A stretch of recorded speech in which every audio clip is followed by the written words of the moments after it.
So, Mike, if you were to play a game where you had to grab something, what would you grab? A small stuffed animal, sir. That's not the answer I expected. And I'm Kelly, and welcome to Bog Panda. Kelly at KELLYTHUL on Twitter and Instagram. And joining me, as always, I am Dr. Mike at Official Pagan on everything. Make sure you guys like, subscribe, turn on notifications, leave a comment, check out the merch store, come back, watch a few more videos, leave a few more comments. Make sure you hit up our shorts. It's the home of Hard No, the world's shortest podcast. But don't worry, it's a grower, not a shower. There's quite a few episodes up there, and they're going to keep rolling in. yeah, and we're going to start adding fancy things like descriptions to them because right now they're just rolling out as Hard No 1, Hard No 2. And we've had Rebecca Kennedy on several times already.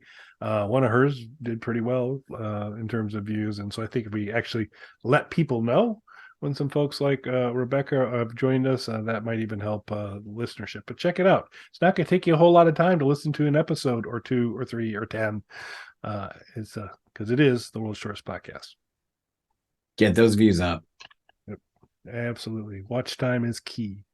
But what we're here to talk about today is Mike grabbing things. And in particular here, there's a company called Vevor, and they have, so I don't know what the appropriate actual scale of a claw machine is. I think it's shorter than a full scale arcade game.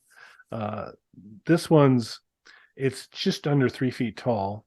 You can certainly put it on a table. You could build a riser for it, do those kinds of things. But it is a fully operational, highly customizable claw game. And we've talked in the past as Dr. Mike has been putting his arcade together at his place that in addition to the old time photo section, which I continue to remind him he needs to have, a claw game could be a nice addition. And now for under $500, around 471 or so, you can get one of these. So, did this pique your interest as an addition to the Belinsky arcade? Kind of. So, going back earlier in the pandemic, I remember there was a lot of interviews because the home arcade thing was really starting to explode during that time because people were stuck at home and they just got those stimulus checks and looking for things to spend them on.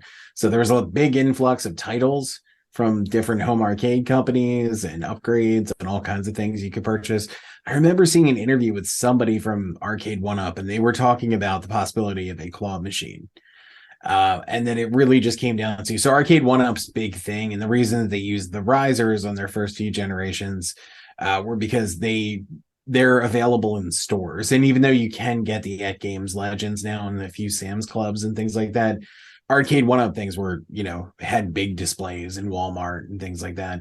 And that's because they could flat pack them by using those risers in the standard TV size boxes. So, and that's really what that came down to, was they could guarantee them a certain amount of floor space with that. So they were talking about how that was a very requested product, some sort of a 3/4 scale claw machine. And Kelly makes a really good point. I don't think there is a standard size for a claw machine because, like you're saying, I'm used to most of the ones we've probably seen are the ones that are a little scaled down from an arcade machine, but there are also gigantic ones. I've seen tiny ones. So I don't know that it seems like it's all over the place as opposed to the kind of general size of an arcade cabinet. But they're calling this a 3/4 scale specifically, obviously, to tap into that market. It is not Arcade One Up. Arcade One Up has yet to come out with one. They said that it was more an issue of figuring out how to get all the mechanics to where it could be flat packed like their other games, and you still be able to put it together without needing some sort of an engineering degree to do that. To have the claw mechanism and everything like that be put together by the user. I don't know how difficult that is. So this did catch my attention though, because I was curious when they were talking about that. It was never anything I had thought of. The obvious downside to it to me is you have to fill the claw machine with something. That's the obvious problem with it. But other than that, it's cool, especially if you're going for that arcade aesthetic. It is something that brings you much closer to that. So this was very interesting that there is one out on the market for home use. I absolutely hate the design of it. It's clearly not designed for me. It's designed with kids in mind. You can from the size to the, kind of bright looking design of it. So obviously not designed for a 40-year-old man. And that's more my problem. And I understand that. But I also don't think those kids have the disposable income for this. So, I don't feel so bad saying it should be geared a little bit towards me. It looks cool though in the videos and things for it, as far as it being operational. Like you said, it's around 3 feet tall. I would have to put it on some sort of a riser, which means getting some sort of customizable riser or customized riser. So I'm thinking this is going to be in the above $500 range if I were to go that route. I just don't like the design though. It's a big thing keeping me from it. But the idea of the claw machine, I do like. Yeah, oddly enough, they haven't centered in on the middle-aged male as the target market for the claw machine. Which, I know. yeah, this one's got a definite My Little Pony vibe going to it. There's Yeah. a kind of sparkle to the joystick and all that. Which, to be fair, there is a middle-aged man market for My Little Pony. That's So true. So maybe I misspoke there. That's a fair point. But yeah, so a couple things. Not only does this have a coin slot, it has a coin slot that actually works as a coin slot. You can monetize this bad boy. You can have it so that it runs on quarters, or you can go into the settings and have it as free play. But you can do that, and instead of the faux coin doors, which are on many of the home arcades, this one's fully functional, which I thought was pretty cool. What I was surprised I didn't realize this, but there's also a setting on uh, the number, how many times someone's going to win, and so I had actually thought that the claw game was a game of skill, and odds were even across the board on every try. But turns out, because I have a guess that they didn't implement this feature just for this guy, is that the tension at which the claw holds something or maintains a hold can be set to be a little firmer once every 200 times, once every 50 times, whatever, and all that. So it someone just wins at a claw machine game in an arcade you happen to be at, I'd steer clear of it, because my guess is there's not going to be another cycle where that thing's going to win. But I had always thought that it was actually more skill, versus that there it is actually geared. It's almost closer to a slot machine. In Yeah, terms of, it's more, they always, to me, it's more like a carnival game where it's definitely, you could win it repeatedly. And so here's a weird thing to add to this. I'm really good at claw machines.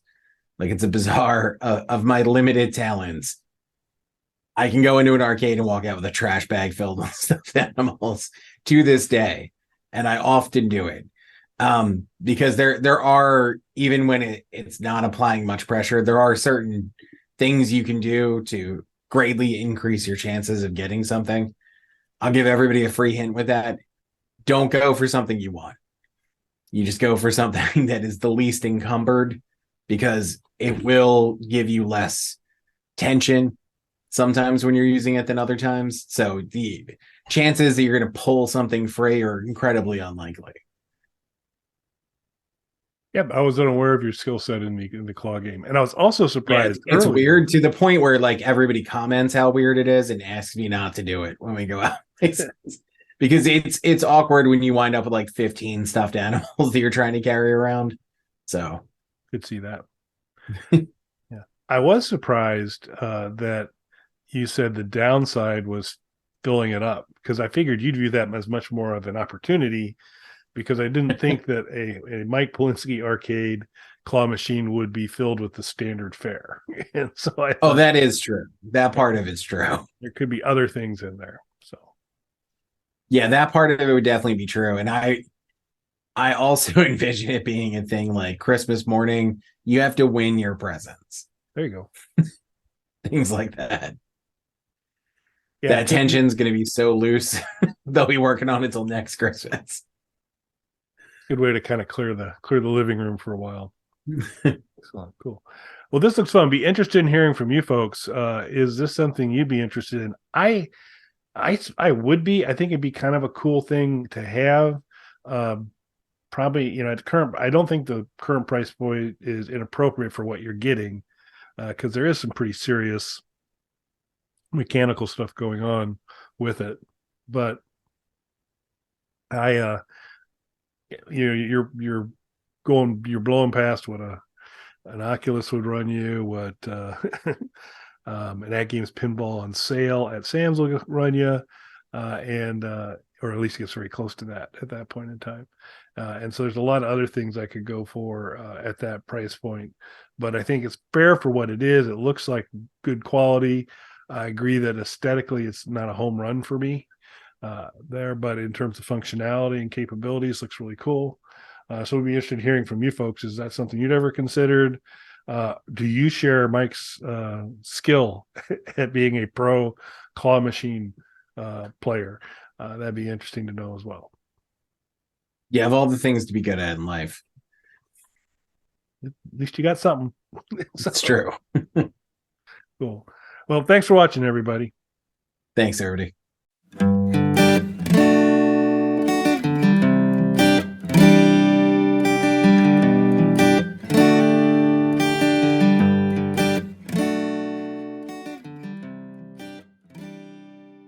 Bog Panda.